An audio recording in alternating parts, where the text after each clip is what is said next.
Qu'est-ce qu'un oscillateur? Observons ces deux objets. Une masse attachée à un ressort et une lame encastrée dans un étau. Ils ont un point commun que nous allons découvrir. Commençons par quelques définitions. On entend par oscillateur un objet qui décrit un mouvement de va-et-vient de part et d'autre d'une position d'équilibre notée O.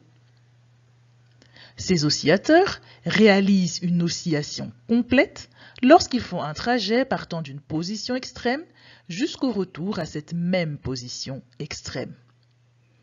On parlera d'élongation de l'oscillateur pour la valeur algébrique de l'écart entre une position quelconque et la position d'équilibre.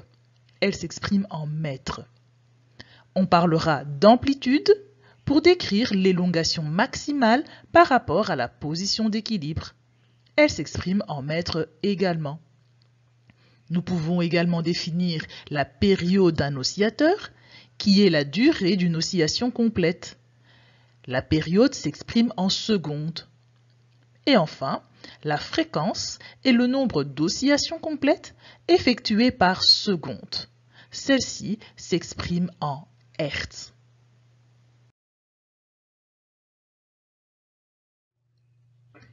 Passons maintenant à la cinématique de l'oscillateur. Commençons par déterminer l'équation horaire du mouvement. Pour ce faire, on associe au mouvement d'oscillation de l'objet un mouvement circulaire. Supposons que la position du point M1 en mouvement circulaire corresponde à la position du point P animé d'un mouvement d'oscillation.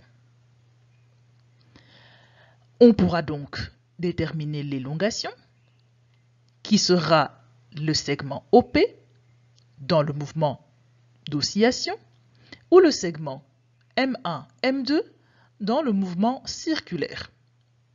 Si nous considérons un triangle rectangle dont l'angle alpha est connu, nous pouvons également écrire que l'élongation correspond au segment CM1 fois le sinus de l'angle alpha. Pour une position extrême, CM1 correspond à l'amplitude que nous noterons A. L'angle alpha est appelé phase de l'oscillateur et varie à vitesse constante. Or, la vitesse angulaire de cet angle est donnée par oméga qui vaut alpha sur t. Nous pouvons donc en déduire la valeur d'alpha et le remplacer dans l'équation de l'élongation. On obtient que l'élongation en fonction du temps est égale à l'amplitude A fois le sinus d'oméga fois t.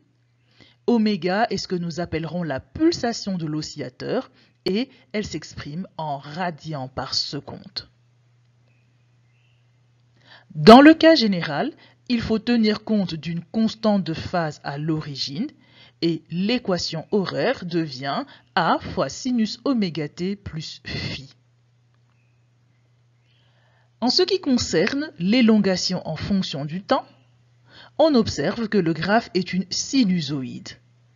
On peut alors parler de mouvement harmonique et donc d'oscillateur harmonique. Enfin, pour déterminer la vitesse instantanée et l'accélération instantanée d'un oscillateur harmonique, on utilise la notion de dérivée. On obtient ainsi l'équation horaire de la vitesse, A fois oméga fois le cosinus d'oméga t plus phi, et l'équation horaire de l'accélération, moins A oméga carré fois le sinus d'oméga t plus phi.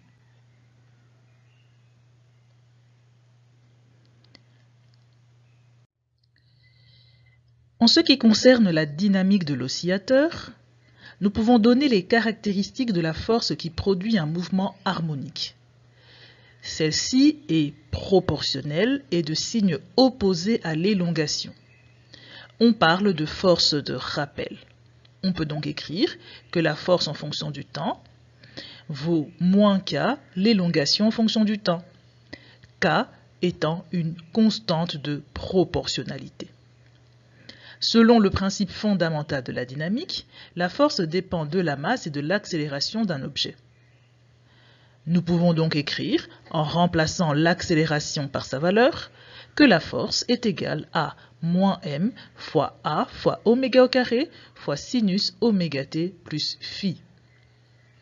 Ce qui correspond, en termes d'élongation, à la force égale moins m oméga carré fois l'élongation en fonction du temps. Pour la valeur maximale de l'élongation, à savoir l'amplitude, nous pouvons déterminer la force maximale. Enfin, déterminons l'énergie mécanique de l'oscillateur. Celle-ci est la somme des énergies cinétiques et potentielles si on néglige les frottements. Représentons la situation pour un objet animé d'un mouvement harmonique. L'énergie cinétique sera dans ce cas-ci nulle aux positions extrêmes et maximale à la position d'équilibre, et vice-versa pour l'énergie potentielle. Selon le principe de conservation de l'énergie mécanique pour un système isolé sans frottement, nous pouvons écrire que pour la position d'équilibre, l'énergie totale vaut l'énergie cinétique. Nous écrirons m fois v au carré, la vitesse est maximale à la position d'équilibre, sur 2. Connaissant l'équation horaire de la vitesse, nous pouvons déterminer la vitesse maximale. Celle-ci est atteinte lorsque le cosinus d'oméga t plus phi vaut 1. Ainsi donc, l'énergie totale est donnée par la masse fois oméga au carré fois l'amplitude au carré sur 2. Cette valeur reste constante pour toute la durée du mouvement. Vous avez tout compris? Nous allons tester cela tout de suite.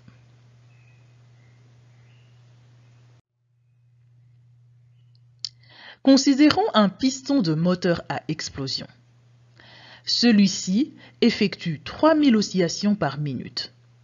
Si le mouvement est harmonique d'amplitude 5 cm, on nous demande de donner une description complète de la cinématique du mouvement. Pour cela, commençons par déterminer la pulsation. Celle-ci dépend de la fréquence ou de la période. Pour rappel, la fréquence est le nombre d'oscillations par seconde et la période, la durée d'une oscillation complète. Avec l'information 3000 oscillations par minute, nous pouvons donc déterminer qu'une oscillation se fera en 0,02 secondes ou que nous avons 50 oscillations par seconde. Ce sont donc les valeurs de la fréquence et de la période. La pulsation donnera 100 pi radians par seconde.